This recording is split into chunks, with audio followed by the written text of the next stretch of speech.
My friends, good evening. Welcome back to my channel.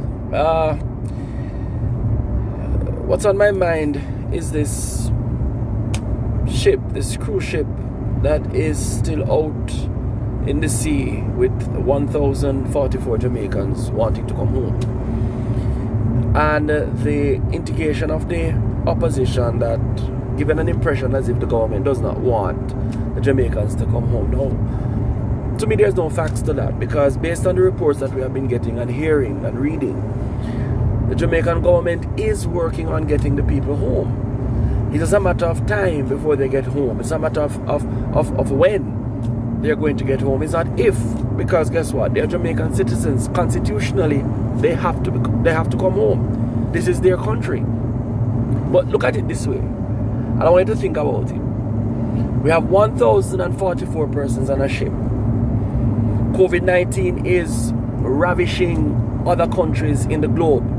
Jamaica has done so well so far to maintain and to control the number. Now, we know how our health system is. Long before the Jamaican Labour Party took government, and long before Minister Christopher Tufton became Minister of Health, the Jamaican health system has been struggling along, to say the least. We have been struggling to maintain a simple paramedic system in the country. You can't call an ambulance if somebody is sick. You have to call a taxi. You can't call a police. You call a police, they're going to say, listen, we don't have a car to come to assist you. So Jamaica's health system and emergency system has been struggling. Now, think about it in your mind. 1,044 persons come home. According to the PNP, or the impression the PNP wants to give, is that, yo, let them go across. Just let them disembark the ship, test them, and let them disembark, because they are in quarantine on the ship. No, I am not on the ship. I don't know. I am a Jamaican, and I am not against my fellow Jamaicans coming home, because we're one family. Yeah, we're one big family in this country. Regardless of how we behave, we're one big family. But in my mind, there's protocol that must be followed. And if you have persons coming home in a situation where we have a global pandemic going on, then the necessary tests, the necessary investigations must be done. Now, can you imagine 1,044 persons come home, you let them off the ship, they go into their different communities right across Jamaica, and then all of a sudden, based on how this virus operates, you have a wildfire sitting in front of you. Our health system can't manage that. Our health system cannot hold that burden. You and I know that you go to the hospital, and if you go 7 in the morning, you sit down until 7 at the night or 10 at night before you even get through. No, I am saying, as logical thinking Jamaicans, we have to think about our brother, think about our sister. Yes, look out for their best interest. Encourage the government to do what they need to do in an effort to get them back home and get them back with their families. But at the same time, we have to take precautions. Okay? The Jamaican government has done well in maintaining and managing the numbers. We have to continue those strides. We have to continue making those strides. Get the shipping dock, yes. Get our fellow Jamaicans to their different families, but with the right and proper protocol. That is critical at this point in time. We can't just be free at it. Okay? And I just want all Jamaicans to think positively and think logically. Think logically. No one is, I didn't hear the government come out and say, listen, we don't want the ship here. The ship cannot come here. I didn't hear that. I never heard the Minister of Health come out and say, listen, we have recommended that the ship turn around and head back to wherever it's coming. We don't want it here. And carry the 1,044 Jamaicans on board to wherever you want to carry them. I didn't hear that. But the PNP is making it seem as if the government has rejected Jamaicans that are on this ship. The government is saying that don't carry them, come here. I don't hear that. If you heard it, let me know, because I didn't hear it. Right? We have to put things in place. Protocols must be established. And as far as I understand, protocols are established. They just need to be activated. And when they're activated, the ship will return home. We just have to give it some time. We have to give it some time. We have to give it the necessary process. We have to go through the process to keep not only those on the ship safe, but us who are inland safe as well. And I want Jamaicans to think logically and think critically about the situation. Not to get caught up in the political, emotional orgasm that some persons are promoting and pushing. But to think logically, to think clearly, yeah, and to say to the government of Jamaica, do what you need to do.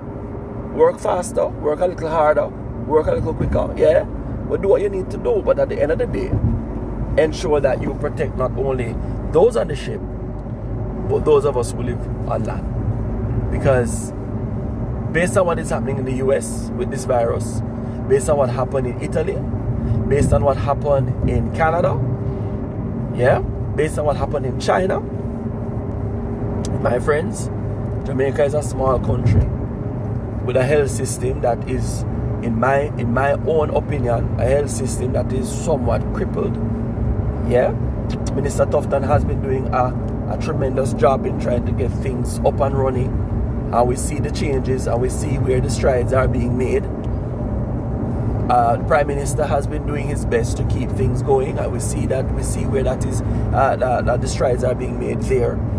So we can't do anything now that is going to put further strain on the situation.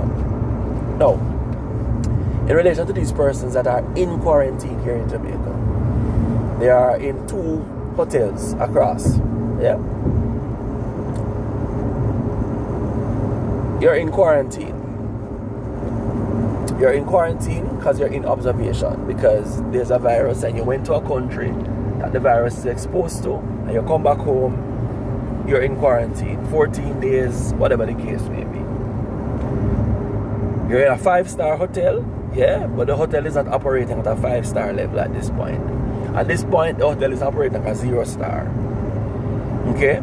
And you're not going to get the treatment that you're used to if you went to a 5-star hotel when it's in full operation. No, I'm not saying, don't get me wrong, I am not saying that they should not get proper treatment. And I'm happy about the fact that the minister went down to these hotels and he had a conversation with the management, and he had a conversation with the persons who are staying there. So he has a first-hand knowledge as to what's going on. And if I know Minister Tufton, he is going to do what he needs to do to make things a little better based on the complaints. But here's my suggestion. I don't know if this is happening, I've heard on the news, but here's my suggestion. The persons who are staying in these rooms under quarantine, they complain about the bathroom, they complain about the cleaning and so on. My suggestion is this: get them the cleaning agents, okay? And let them who are in quarantine in these rooms do some cleaning, do some tidying up. Because guess what? If they were in quarantine at their homes, they would be cleaning up. Yeah, they'll be cleaning up the bedroom, they'll be cleaning up the bathroom, the kitchen, the wherever. Whatever they use, wherever area they use, they'll be cleaning up. So guess what I say to the government? Get them some cleaning agents. Yeah? Get it in the bathrooms with them. Get them in their rooms and tell them, say, listen, do what you need to do to keep your space sanitized and keep your space clean.